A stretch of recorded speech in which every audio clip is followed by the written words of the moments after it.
Hey guys, my name is Thana and welcome to my channel. Today we are in for a treat because we have the all brand new V60 Wagon.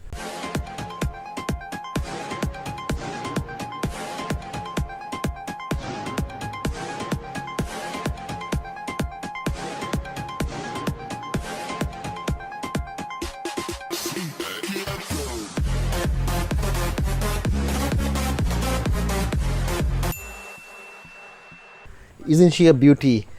All car guys deem the Wagon to be the epiphany of an expression of a vehicle. And for some time I didn't know why, but I think I do know now why people fall in love with the Wagon. Let's find out why you will also fall in love with this Wagon. Let's get kicking.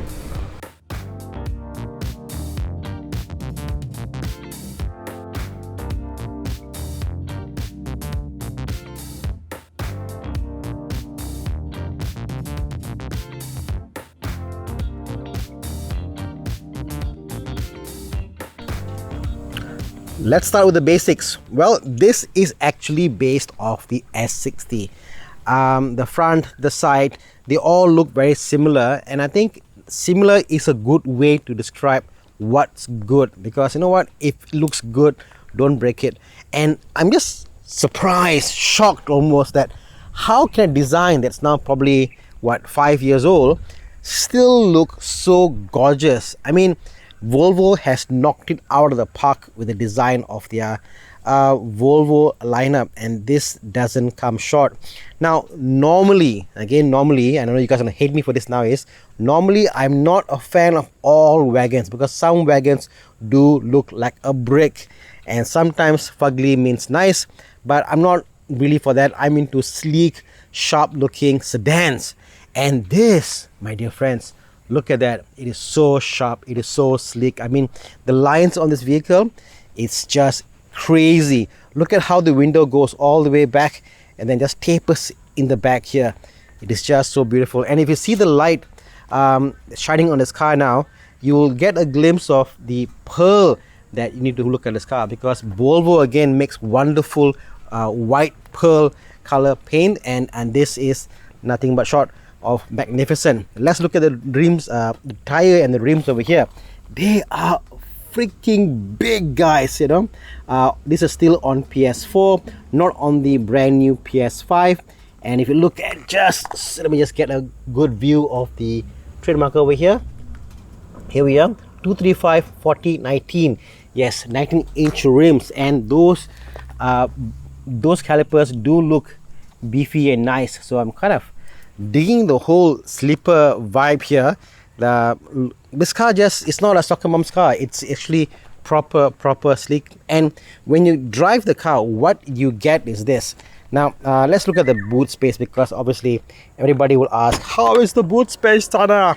So let me show you the boot space here. So I've got some stuff here, and let me show you how the stuff is arranged.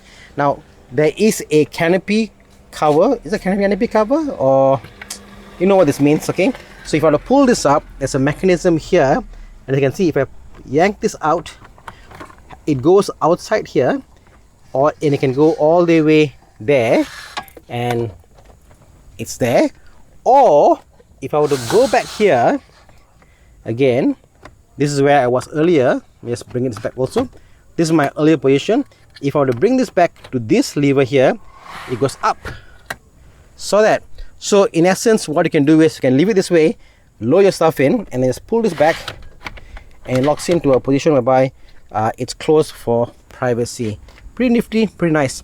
To give you an idea of the space there, let me just again open this up for you. Okay, so we've got some small cartons of mineral water here. Tomorrow my daughter's school event is there, so I've got this, I'm carrying this around. So if you see, this is probably about almost a foot long.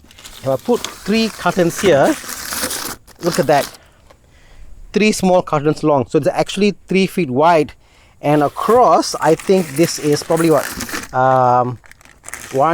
2, 3, almost 3. So it's 3 by 3. 3 by 3 is a magnificent amount of real estate to have in the back. So yeah, I'm digging the space that is behind here. How I wish it was a 7-seater. Now that's food for thought. So going back here, as you can see, there is a marker which says kick, and it'll close. And yes, if you were to kick this, that's the key. Yeah, I got a kick. Where is this? I got a kick and swipe, is it? Let me just try again. There we are. Kick and swipe, and it will close. So what you get for the price over here. Now this is what I want to tell you about how this is a bargain of the century. The S60, I think it's about $284,000 ringgit, and this is 287,000 ringgit. My God, for an extra 4,000 ringgit, you get power tailgate. You get that panoramic roof up there, which is again fabulous to look at. It's got a small, not small, it has got a panoramic roof as well as blinds. As you can see there. Yeah, it's pretty awesome, guys, you know. And you know what, you get a wagon shape. And being an accountant, I think buying a wagon is a financially sound decision, because why? You're going to protect yourself from depreciation.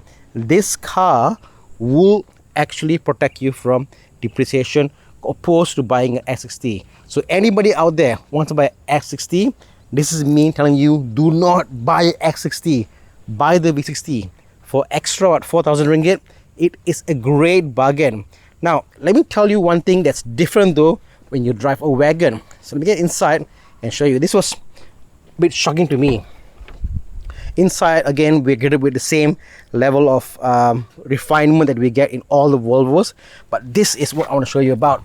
So sitting here now, if I were to look at the rear view mirror, I'm not sure if you can see this, but you get the sense of how far back is that last piece of glass over there, because what used to be over here, now it's there, and you really can feel how far back it is when you drive. So when you're driving the car going forward, you feel the car is totally fine. And what you also sense is that, now why would you buy this opposed to SUV? Now that's a valid question. Let me talk to you now about this. Think about this. If you get an SUV, you will get elevation. You are higher up elevation, and you will drive and you get to see everything above you, but you also feel a bit bulky driving it. In a wagon, you get the whole sedan feel, because it's sharp, it's nimble, you get that whole, like, I'm lower to the ground and you feel comfortable. For me, I prefer driving a sedan. My wife prefers SUV. I think most women do. But with this, what's different though is when you look in the back and you look at that rear mirror, you're like, oh my, that mirror is probably an extra couple of feet behind, and that's the only point in time you feel you are driving a wagon. Now the other thing was, if you see my video on the S60, when I drove the S60, my comment on this was this: it was targeted to be a sporty sedan, but I didn't feel that sportiness in it because of the suspension. It was just not to my liking, because it was comfortable, but it didn't have that sporty characteristics to bring out that 407 horsepower.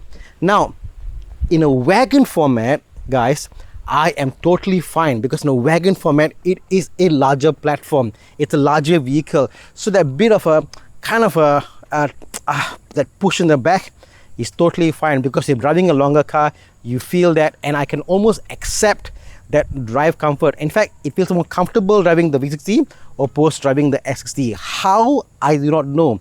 This actually might be a little bit heavier, I'm not quite sure, I can look it up, but it feels way more comfortable compared to the S60. So it's comfortable, better value, holds the price better. It looks freaking gorgeous from this angle.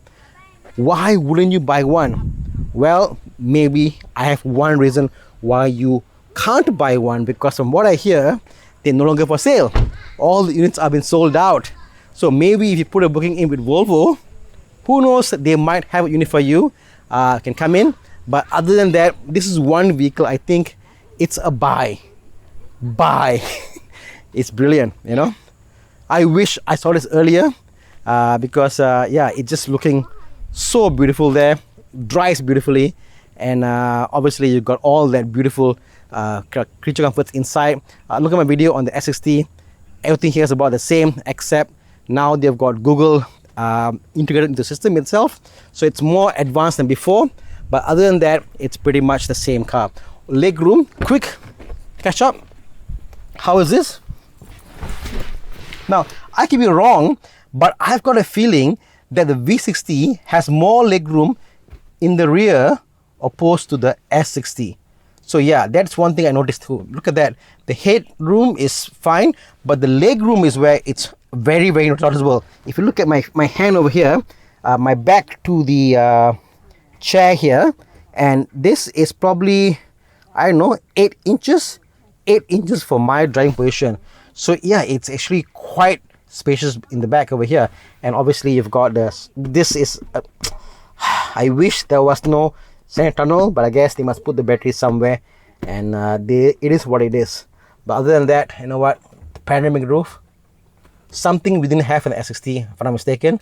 We have it now. It's in the XC90, but now it's in the V60. Awesome, guys. What else can I talk about you? What else can I talk about the car? Sorry about that. No, it's just a magnificent place to be. You know, this is my view. Obviously, if you've been into a Volvo before, you've got nice little vents over here on the B pillar. If you can see that off, you pull down, it turns off. Pull up, it ons, and you turn left and right. So it's very integrated. And yeah, in the front, you've got that orifice crystal for your gear knob, and that beautiful interior which goes all the way from here to left and right. And you've got this open wood grain there. Who wouldn't like open grain wood, guys? You know, it's just magnificent. Let me show you the roof while I'm at it. I can't, I gotta on the car. Can I on the car? I can't on the car. Yeah, anyway, that's it. Hope you enjoyed this quick review. Go and check out Bobby's video. I'm sure Bobby will do a driving review of the car itself. For me, driving dynamics is fantastic. It's more of an uncle car. It's pliant, it's comfortable, way more better handling to me personally as a larger sedan like a Wagon compared to the S60, which just felt a bit too harsh. So yeah, till next time, this is me saying go out there and have a little more fun.